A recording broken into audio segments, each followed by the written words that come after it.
So we had loads of wind and thunder last night, but virtually no rain. I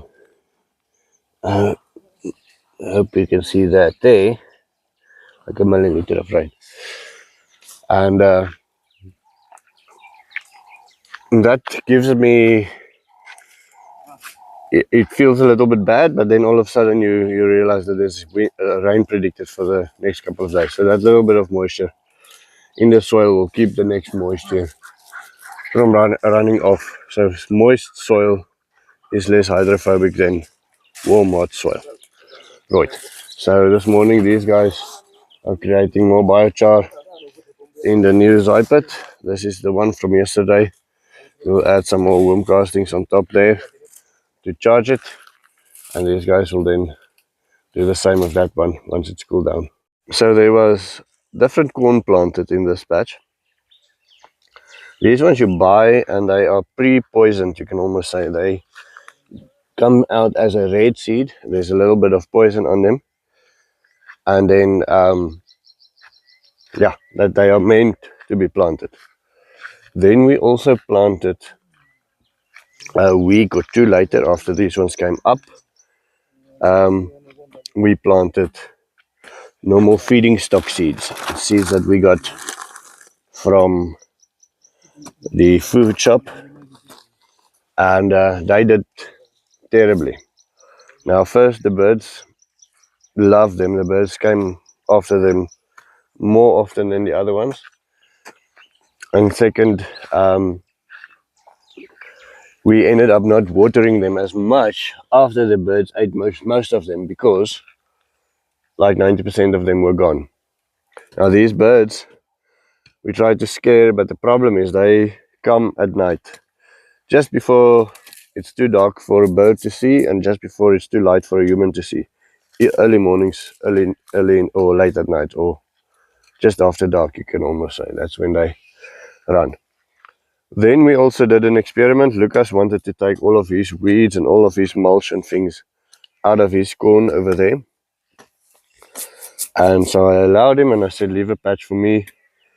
And here is weeds and mulch and everything.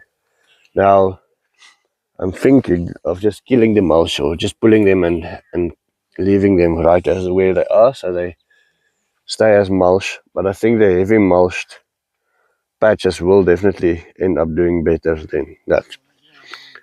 We will be replanting the feedstock corn quickly this morning to see if it doesn't change a thing.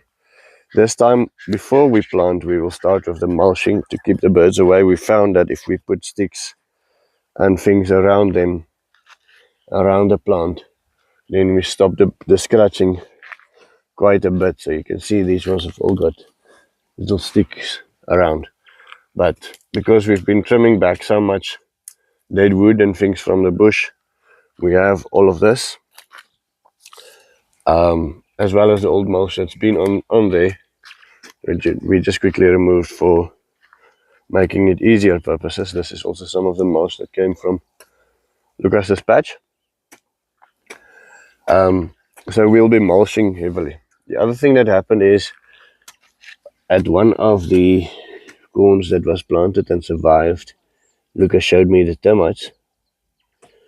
I wonder if you can see him there, walking there. Now, our idea is to out-mulch the termites.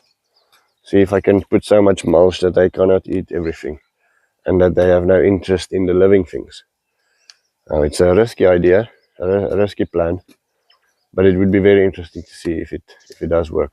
So this one was left to burn out almost completely before we're going to add water now, and we added a little bit less wood in this bigger one than we added yesterday, so that might also have an effect. So let me kill it first, and let me show you what is the remains. Okay, so this is basically it being dead now.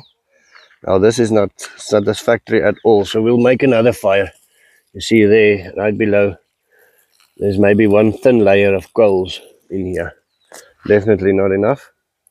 The problem, I think, two things is the guys didn't use water. I was there by Lucas to slow the fire down, and we used very big intact branches, so there was lots of space for air to enter between it. So the whole idea of not having air around the wood didn't work. It was a very effective, very hot fire. Effective in the way that it burned all the wood, not effective in the way that it made charcoal. So this morning we are stopping with the burning and the zipets first. We want to focus on the thing that one of the, well, loads of the users spoke about, is these gullies, washed away gullies. Now the idea is that we are going to use the bushes that's growing already in one of the gullies as anchors. Okay, that's right, Simon. We're going to use them as the brakes, and then we're going to start piling up sticks.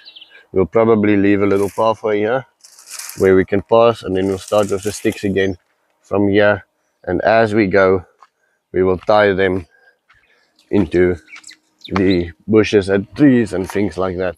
You know, tie them is probably a strong word. Hook them up to the bushes and the trees and the things that's already growing in the gully. Now this gully doesn't have a big catch, but it's still nice to stop it up completely. It will take a very long time, since the let me say something. The thing that causes a gully is also the thing that can heal it. So the amount of water that rushes through a gully is also the thing that can bring the soil to heal it. Now, because the soil is over there, sorry about my scrapyard there in the back, the soil is over there, that was the catchment of the gully. So the water rushed down here all the way to where Simon is. Now there's very much less water going to rush down here, bringing a lot less soil down the river, and thus healing the gully slower. And that is just something to know about gullies. Okay, so we'll start packing sticks, and then I'll show you the progress. No. So the valley actually eats a lot more branches than you can imagine. And this whole heap went into this little spot here. Once you start pushing them down, they compact quite a lot. You can see they are all touching the soil here. Pushing them down, they will definitely do quite a bit of work. So the other thing that we decided to do is to break the soil on the banks a little bit, and add that soil on top of the piles of wood to slow them down a little bit and press them down into the bank. Now if we add a huge rush of water, then I'd be scared that soil will wash away. I think for now we'll just have a little trickles of water down here, and so that soil will help stop the little trickles of water, and add just a little bit to the capturement of the debris to come down here. The next one we're going to do is the one over here, but I'll show you that in a video tomorrow.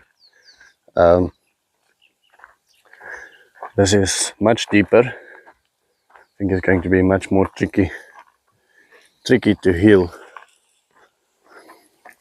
And I had a lot of comments over the last couple of months about you guys not seeing me doing physical work on the projects itself. And so right from the beginning I wanted to treat the channel as honest as possible. And the reality is I physically just don't do as much as these guys. Lucas and Simon are the true heroes of it. You'll see me during the week, especially, only maybe in a time lapse, you know, grab a shovel or move some sticks, or, you know, do something like that. But in reality, they just do 99% of the work, at least. I simply don't do as much work as they do during the week. During the weekends, when I have time and I don't have to rush to work or something like that, I can afford to get bloody and dirty and sweaty. Then I do a lot more work. But during the week, I can fake it. I can quickly do some work for the camera, but that's going to take away, I think, from the idea of the channel, is to be honest. And so while I give you a time to subscribe, hit that little subscribe button and the bell, I want to show you something in the river. So this is our first beaver dam, basically ready for rain, and this is what the bush looks like around it. Now I wanted to do a walk through the river bush to show you before and after, before we remove all the dead material, but there is none, no way to pass. So I simply cannot wait until I can walk through here and, you know, have a walkable forest, you can almost say, where all of this dead material end up as biochar or as what do you call it, biochar, or in gullies or something, to keep from, just to keep it from being dead. I think in the past fire would have been the natural way to heal a forest like this, or to sort it out, to get all of the dead material out. We didn't have any fires on this land now for 5 or 6 years. We're grateful for that. Anyway, okay, so here you can see natural grasses. That is the end of the very deep gully there. This is the beginning of the river over here. This grasses here is the effect of the water harvesting structures that we had down in the river, made the river push up into the gully and caused all of this grass to grow here. So it's like a little alleyway for water to push back up. So we'll probably just start just behind the green to start healing it, so that when the river push up, it can still push up in here and make this part of the river floodplain, you can almost say. So now that you have subscribed, I will see you tomorrow. Have a wonderful day.